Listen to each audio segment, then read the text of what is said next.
Dámy a páni, vítajte späť. Došiel som do mestečka Jasíňa a odtiaľto chodia ľudia na Hoverlu, na najvyšší vrch Ukrajiny, takže sa to tu hemží turistami. Ide riadna búrka, takže som veľmi rád, že som to stihol. Mestečko si ešte ukážeme, ale čo vám chcem povedať? Chodím tu po Ukrajine a všade si všímam monumenty, pamätníky Ukrajiny a bojovníkov. Okrem klasických modro-žltých ukrajinských vlajok tu vidím aj čierno-červené.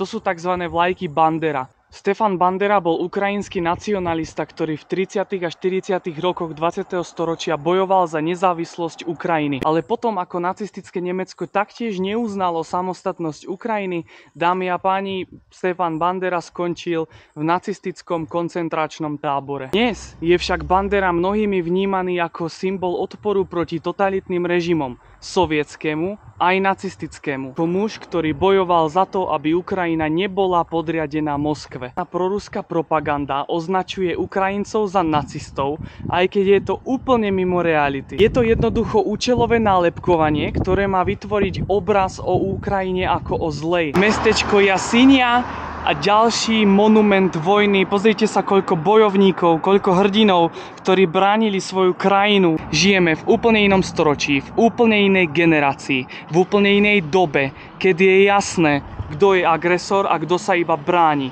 Lebože predstavte si tak, že polovica Slovenska zrazu, dajme tomu, že od Ružomberku na východ by bola okupovaná random ľuďmi, hej, nejakými, čo prídu a berú všetko. Mikrovlnky, televízory, práčky, proste na nákladných autách. Pri rozsiahlej invázii na Ukrajinu prišli do Kieva a brali, čo sa dalo. Plné nákladiaky, proste mikrovlniek, blbostí, našli Nutellu, išli z toho vybuchnúť, pretože celá tá ruská armáda je skazená. Ľudia z úplných nejakých sibírskych dedín a úplne takí, ktorí v živote nevideli nejaké vymoženosti a technológie a proste chodia, znásilňujú, zabíjajú, plienia, kradnú. Je to proste zberba. Keď sa jednoducho pozrieme do histórie, nikto z nás nebol dobrý, svätý. Proste ako ľudia sme zlyhali už dávno a nesieme si to so sebou. Proste bez ohľadu kategorizovania národov alebo niečo. Aby sme to napravili, je dôležité pozerať na to, čo je teraz. A teraz je to, že Rusko útočí na civilné oblasti na Ukrajine. Pozrite sa na to. To je extrém. Nachádzam sa tu v tomto mestečku Jasíňa na západe Ukrajiny a v tom pocite, že som išiel proste neskutočné kilometre horami a nehostinným terénom, v dažďoch, v horúčavách, proste ako fakt som tu prešiel kus štreky. Ale keď sa pozriem na mapu Ukrajiny a pozriem si, že čo som ja reálne prešiel, tak mi je trochu divne. V oblasti hlavného mesta Ukrajiny Kyjev žije približne 3 milióny obyvateľov, čo si predstavte, ako keby skoro viac než polovica Slovenska žila iba v jednom meste. Ľudia, takže ja sa idem odtiaľto dostať do Kyjeva. Je to 900 kilometrov. Pôjdem vlakom 16 hodín v lôžkovom vozni priamym. Čisté obliečky, čaj, proste výbava. Starý vlak, ale brutál. A dámy a páni, stálo to 10 € za listok. Teraz si to porovnajte. U nás Bratislava Košice stojí vlak 20 €. Proste s tým, že non-stop to mešká. Systém nefunguje, nepracuje tak ako má. Tu proste málo kedy niečo mešká. Väčšinou vtedy ako zbombardujú nejakú železnicu alebo niečo, že musia opravovať koľajnice. Takže porovnajte si ten systém proste. Ja teraz pôjdem dvakrát toľko. Samozrejme, že sa dá odviezť aj moderným vlakom, ale ja chcem skúsiť presne, čo je to proste old school Ukrajina. Celé toto som prešiel, pozrite, tam Užhorod a tam hore je Veľký Berezný a tak až sem, do Jasíňa. Ešte mám asi 7 hodín do vlaku, idem sa tu sčilovať, nabiť techniku, kúpiť si niečo na jedlo, lebo 16 hodín vo vlaku. Budem sa snažiť vám ukázať čo najviac. Slovensko má 5,5 milióna obyvateľov. Ukrajina má 36 miliónov obyvateľov. Ukrajina je taká veľká plochou, že Slovenskú republiku by sme do nej mohli vyskladať až 12 krát. Proste 12 Slovenských republik je Ukrajina. Joj. A ľúčim sa s týmto miestom. Najviac na čo sa teším je moja Sofia, moja ľubimka, ktorá ma čaká v Kyjeve. Už sa strašne teším, keď ju stretnem. Pozdravujem ťa. Stanica je na druhej strane mesta, tak už sa tam presúvam. Viete, čo sa vám stane na takejto ceste, akože psychologicky?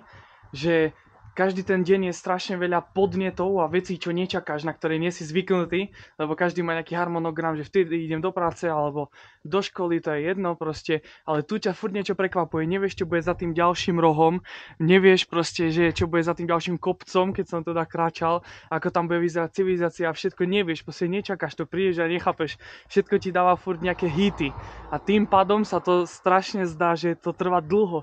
Mám pocit, keby som bola už niekde tak 2 mesiace proste. Chodím a furt nejaké impulzy, že je, takže psychologicky je to zaujímavá vec, že ti dáva takéto, že keď ideš do neznáma. Zámerne idem tuto ku ceste, aby som natočil jeden typ auta znovu, ako aj v minulom videu. 100% sa nemusím ani bať, pretože on stále to pôjde, lebo ich tu chodia milióny. Toto není ono.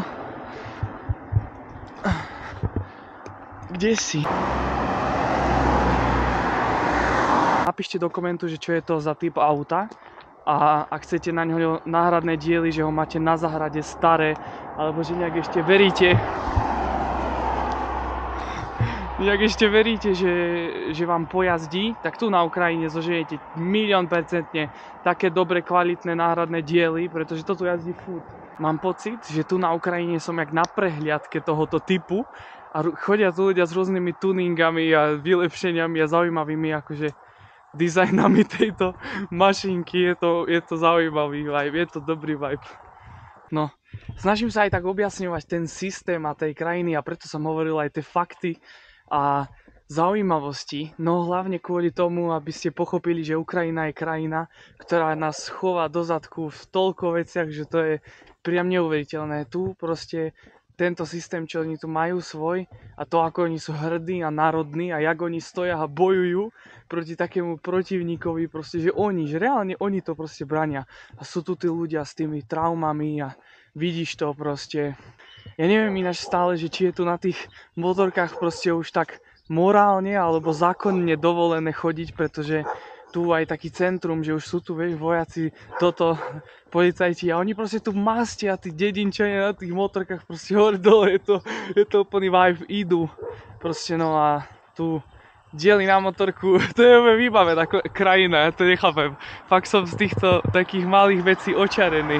Teraz keď idem do Kieva, tak viem, že to bude úplne iná planéta. Najviac sa už teším na moju seničku. Napísané Minimarket Viola.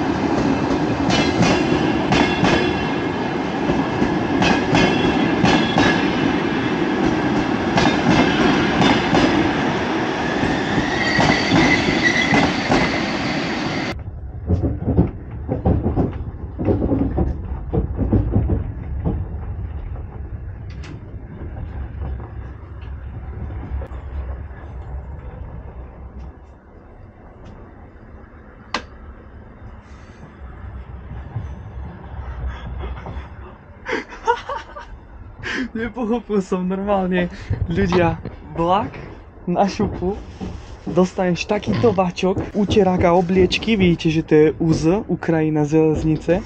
Oblečiete si, ja už som si to teda robil pohodlíčko, pozrite na to, odkiaľ si predstaví, pozrite na tie pomocky, ktorými sa dostávate hore, takto 4 miesta proste a sem hore si dávaš veci, ak si hore. Takže tam si proste pacneš veci. Ale takýto vibe som nečakal, že idem sa pozerať von oknom. Tak, ukážte mesto. Tak to je krásne. Zapadlo slnko, no a je predo mnou 16 hodín cestovania. To bude niečo, Ideme si ukázať záchod.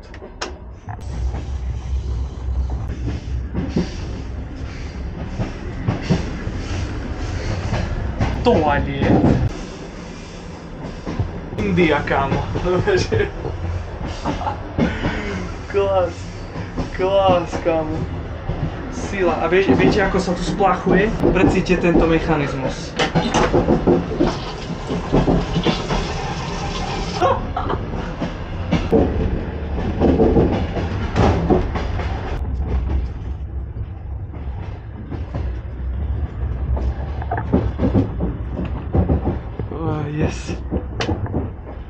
Toto je silný zážitok.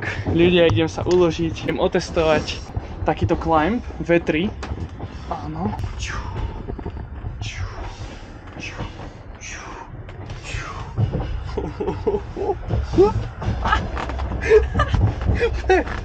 Ako kokoti. Super. Bože, ja mám pocit, že som na posteli neležal 30 rokov. To je chillová polička.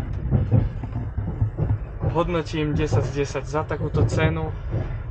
900 km. Idem 900 km vlakom. Ty kokos, to je neuveriteľný pocit. Proste za 16 hodín od teraz budem v Kyjeve, v hlavnom meste Ukrajiny.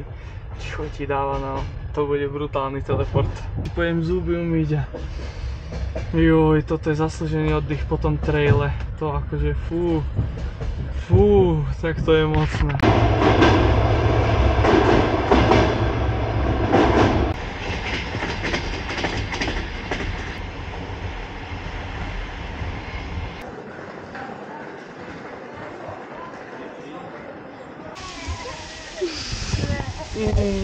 Dobrý deň, občania Slovenskej republiky. Vítajte v hlavnom meste Ukrajiny Kyjev a tuto mám mojich dvoch sprievodcov, lásku môjho života a jej sestru Mášu. Dneska sa cítim ako v Matrixe, pretože som prišiel z lesa do nádherného veľkého mesta. Takže poďte si to s nami užiť, vyzerá to tu naozaj brutálne. Let's go. Na metro. Na metro. Ale klás to aj tak prosto, duže hlboko. Pobudovanie.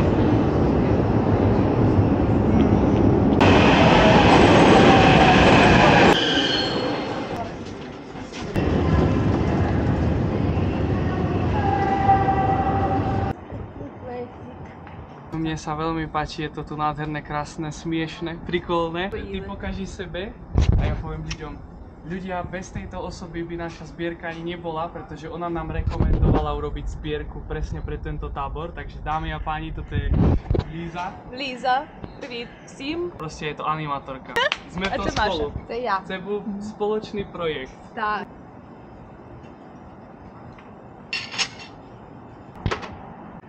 Маленький принц.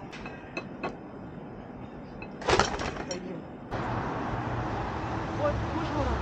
І тут кашки. Клас. Да, це головна площа України. Мгм. Це стела незалежності. Ľudia, toto je hlavný monument tu v Kyjeve. Každá jedna malá vlajočka, či veľká, čo tu je za nejakého vojaka, ktorý padol za to, aby bola Ukrajina ako nezávislý štát. А є тут От знайомий Кайман, колдун, і тут є ще десь прапорець Андрія. Лізин хлопець, Лізин який загинув. Ľudia, pozrite na to je proste toľko ľudí. Та там ще пішли. Підемо. Chcem, aby ste sa nad týmto zamysleli. Vlajka je jeden človek a možno aj viac proste. Toľko ľudí proste bojovalo za nezávislosť. Na každej vlajočke sú proste mená, je ich tu mega veľa. Pozrite sa na to, ľudia. To je brutálne.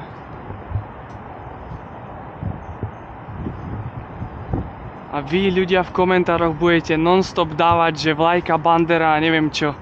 Kebyže vám šachedy lietajú nad hlavami a vám to rozdelí celú rodinu, tak by som bol zvedavý, čo na to poviete. Dementi. Наших полонених, які от Оленівка. В російському полоні. Да, всі, хто в полоні, тисячі українських військових і цивільних в полоні. To znamená, že ako väzenie, ako zajatie, že boli v zajatí. А коли повертають полонених, коли приїжджають полонені, там їх приїжджає там 300 людей. І ти дивишся, саме сумне в цьому. Я дуже рада, що вони повертаються, нещасні, виснажені. Але навколо цих полонених стоять сім'ї інших людей, яких ще не знайшли. Вони стоять з фотографіями і просять полонених, ви не бачили? Rozumiem.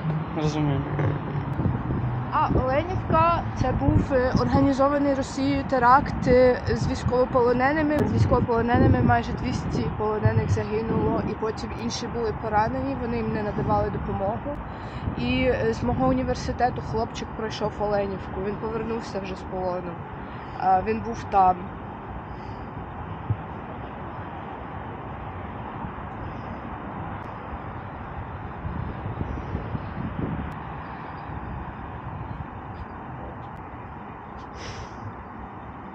Піздець. Вже 3 роки в полоні.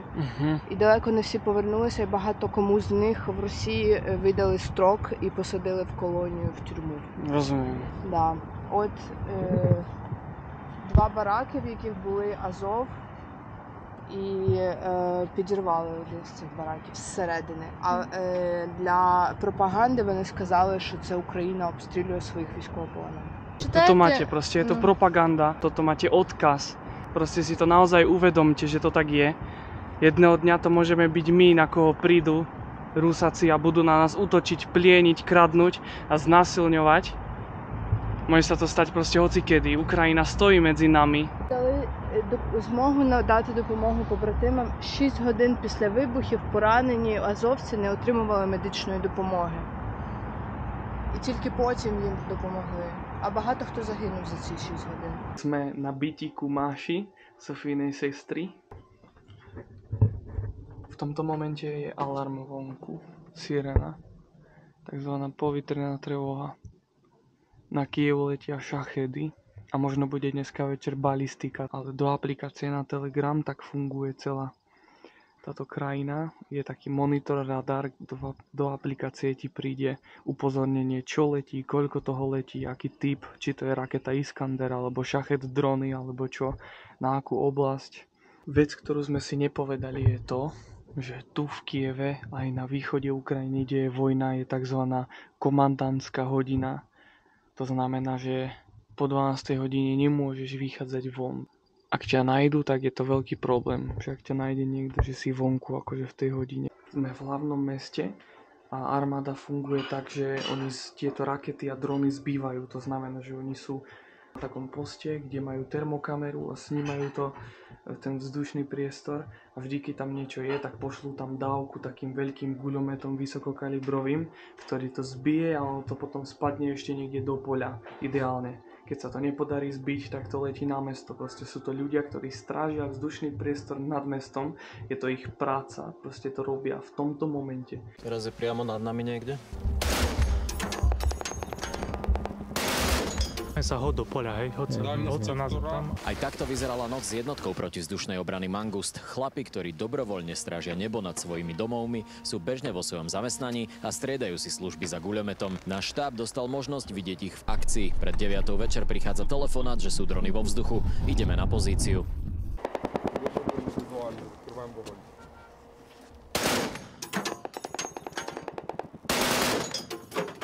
A najťažšie je to napríklad obraňovať v daždi, lebo termokamera v daždi je skoro nepoužiteľná a Rusi si vyberajú presne takéto momenty na to, aby pustili proste veľa šachedov. Je to proste vtedy nemožné ich eliminovať a tie škody sú proste brutálne. Takže tak.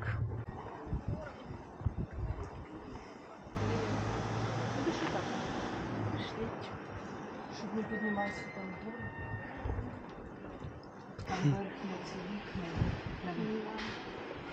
Картка Києва вже 1000 років, найголовніше місце в Києві. Це на ЮНЕСКО. Krásne.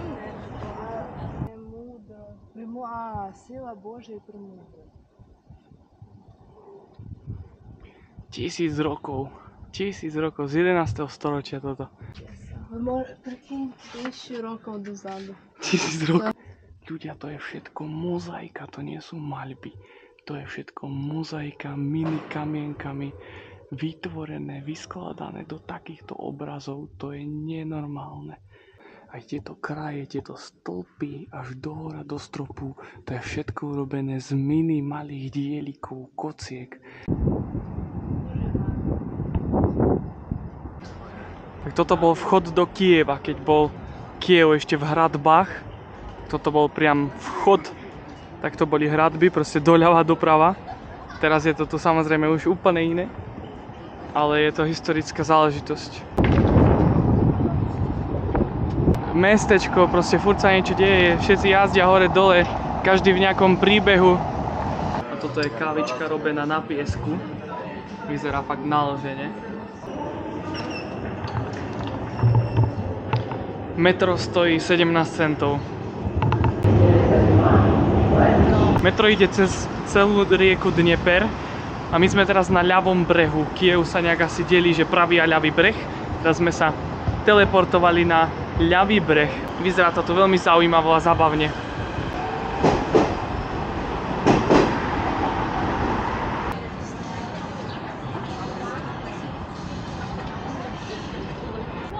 Strašne super aktivitu. Pojechali. Tak to je jaký chill. Krása. 34 poschodová budova. Да, ну он реально прилет. Везде. Real vision. И ніде це не Просто видно. шахет прилетел там до будови.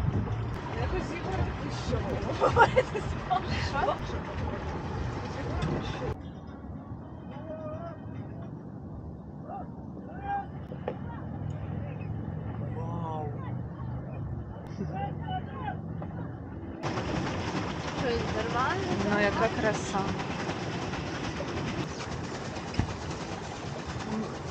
Майбутнє кіберпанка. Да. Выходим, заходим. Let's go.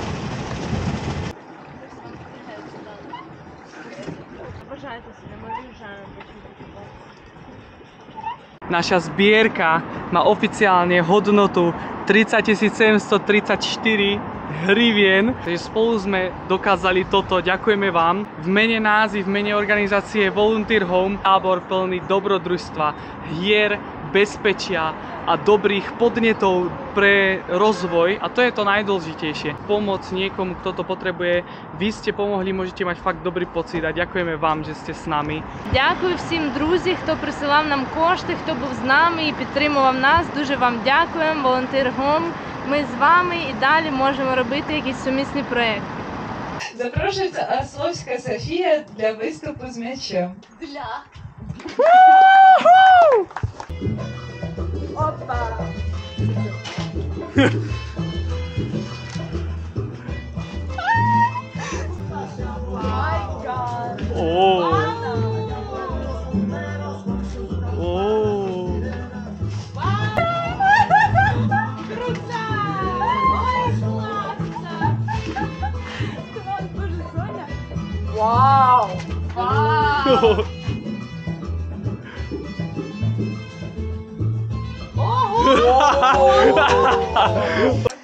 Клас.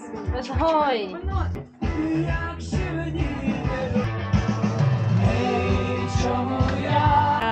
Світло і темрява. Вона є для всіх в усіх країнах. Розумієш, так?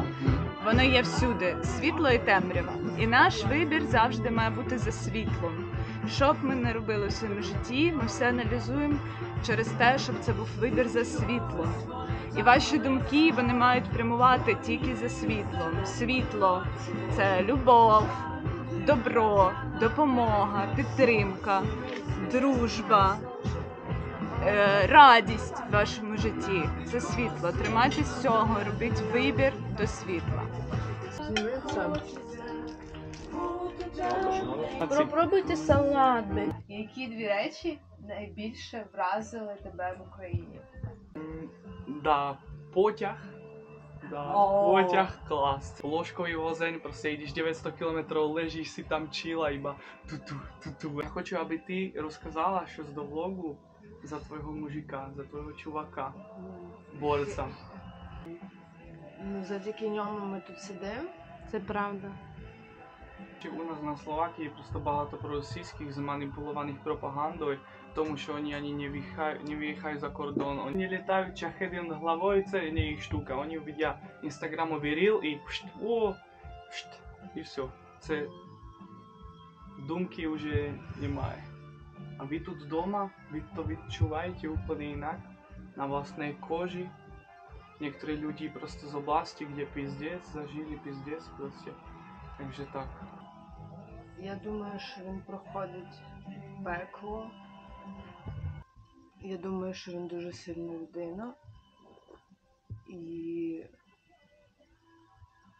ну прям зараз він сидить в підвалі, в якому не знаю скільки градусів, а зверху все горить.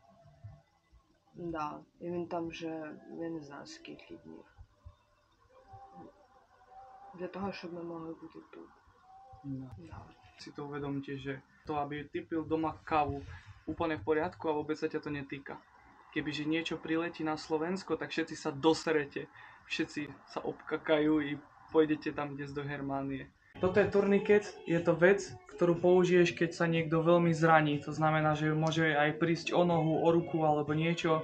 Proste prídeš, stiahneš si to, aby si nevykrvácal. Pomôže ti to získať viacej čасу, kým príde záchrana alebo evakuácia alebo niečo. Турнікет, який ми не використовуємо, це хороший турнікет. Він просто лежить, чекає свого моменту. Да, тому що, по суті, турнікет одноразовий. Він вже так не затягнеться другий раз.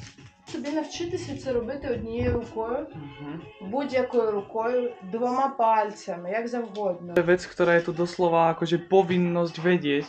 Proste nikdy nevieš, čo sa stane, či priletí do suseda alebo do teba, keď máš s týmto skúsenosť.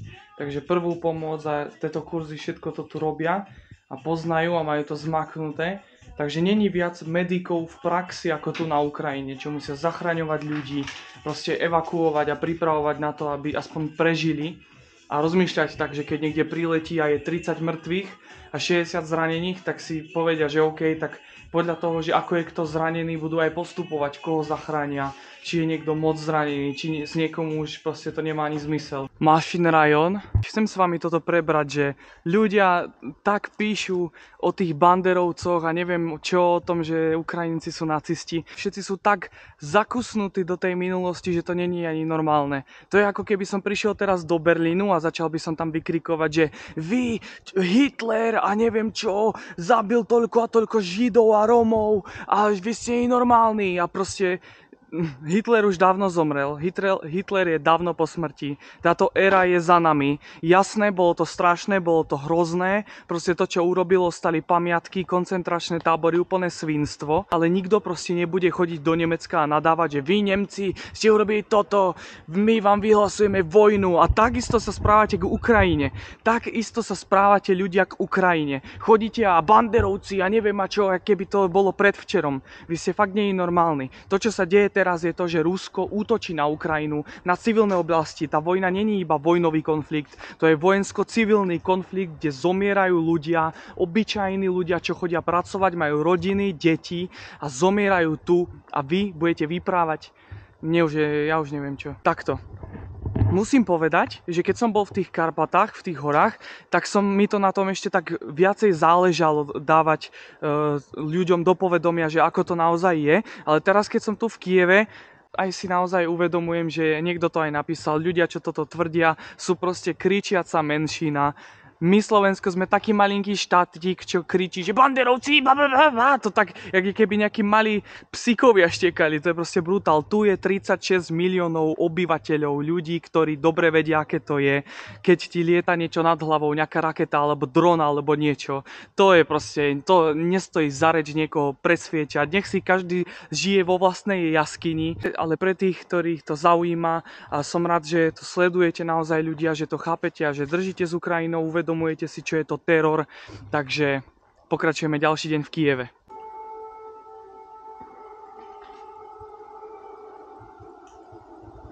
Teraz je alarm, to znamená, že môže tu niečo letieť alebo čo.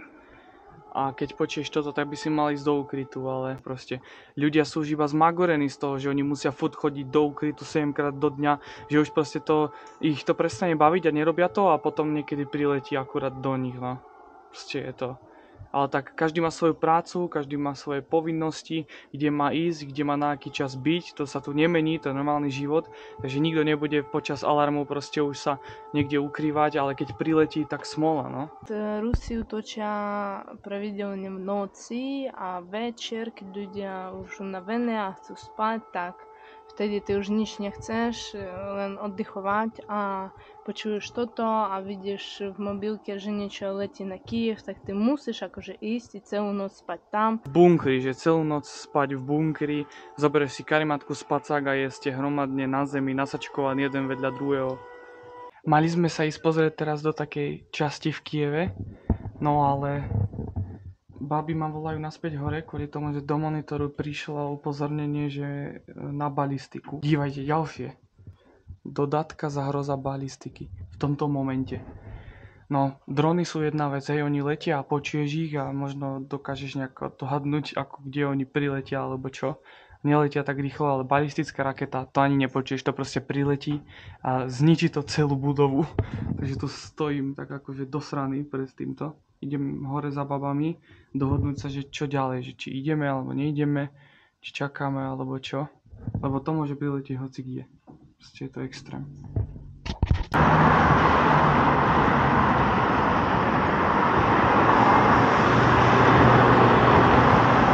Nachádzame sa v ďalšom autobuse cez Kyjev. Tento stál znovu 8 hrivien.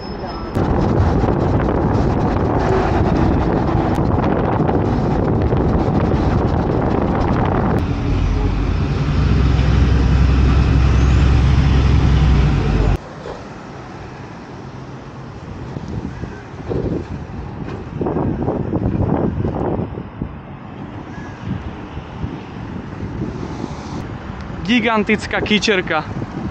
Ha! Viac než polovica Slovenskej republiky by žila v jednom meste. Proste jak mravce. Betón! Betón! Pobudovali, pozrite. Proste sa tu furt niečo deje. Všade nejaké takéto, že bankomat, mazín, lekáreň, všetko musí byť proste. Všetko je na rajone, aby ty z neho nemusel tak často vychádzať. Planéta Kyjev. Naozaj. Bum, bum, bum, bum, bum, bum, bum. Bum, bum, bum, bum, bum, bum, bum. Bum, bum, bum, bum, bum, bum. Takže tá je Máša. Jaká ona je malá na fone týchto domov. Aká je malinká na fone týchto extrémnych budov. Pozrite na to. To je tandem. Tu by sme tandem mohol robiť z paneláku. Crazy domy. Naše veľké. Normálne, fakt. Donúti ťa to tak poďakovať za to, čo ty máš v živote. Musíš bývať proste v takomto place. Je dobre to tak pozrieť a tak podúmať, že oho, dá sa aj tak. Super.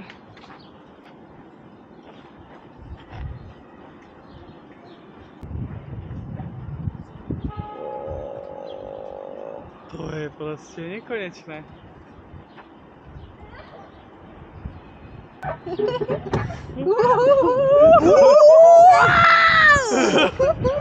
Skoro všade sú tu workoutové ihriska alebo nejaké miesta pre deti, je to nádhera a môžeš si jednoducho výjsť na jazero, ak máš niekomu sa pošťastí a má proste jednoducho na rajone takéto jazero. Pozrite, tam sú lodičky, môžeš si rentnúť a veľké jazero, tam sa ľudia opaľujú.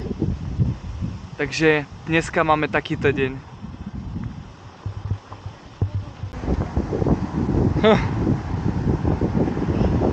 Kebyže chceš, tak neprejdeš Kyjev. To je pravda, tu tak veľa chodiť.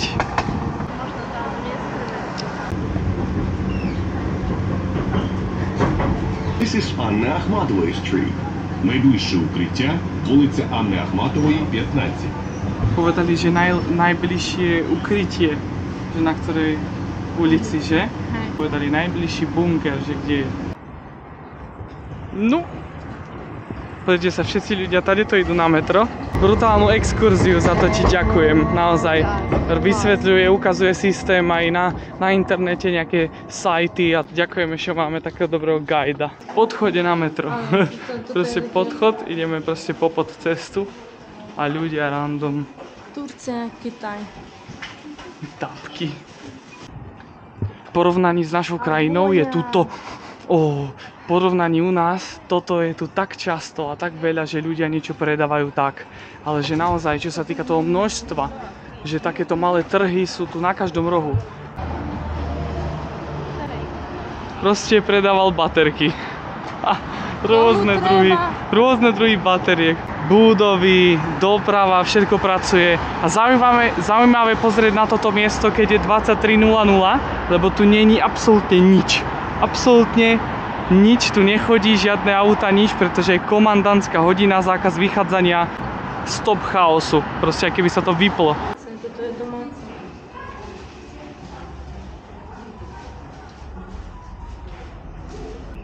Ponad nás ide tá veľká cesta, čo ste práve videli, my sme v jej podchode.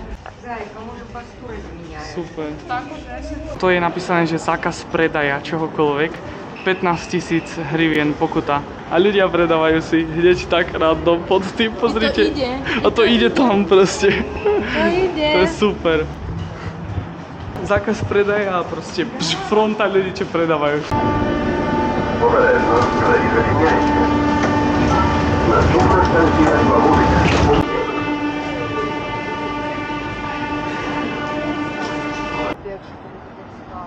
У нас в Домнік вельми в Києві розширена система стендапу, люди тим заробляють, збирають гроші теж на армію і стендап-культура вельми в Києві розвита, вельми. Takže stand-up v Kyjeve funguje. Není náhodou aj prezident Zelenský, čo to robil? Áno, je to tak. Áno. Takže ľudia, čo všetci hovoríte, že na Ukrajine sú nacisti a neviem čo. A prosím pekne, prezident Zelenský je Žid. Takže neviem, no, sa zamyslíte už podľa seba. Ideme sa najesť na miesto, ktoré sa volá Zóna komfortu. V podniku, kde pracuje Máša. Je to tu úplne spravené krásne dizajnovo, jednoducho. Máme dneska a vždy 50% discount, keď je tu Máša. Подобається мені такий вайб і jednoduchý декор. Таке що? Sírová polievočka. Šalát s krevetami a sírom a nejaká korka. Domník má to isté. Máme stričky. Vegan krok monsieur z tu pesto, baba ganoush, veganský majonез, pečený перець і гриби.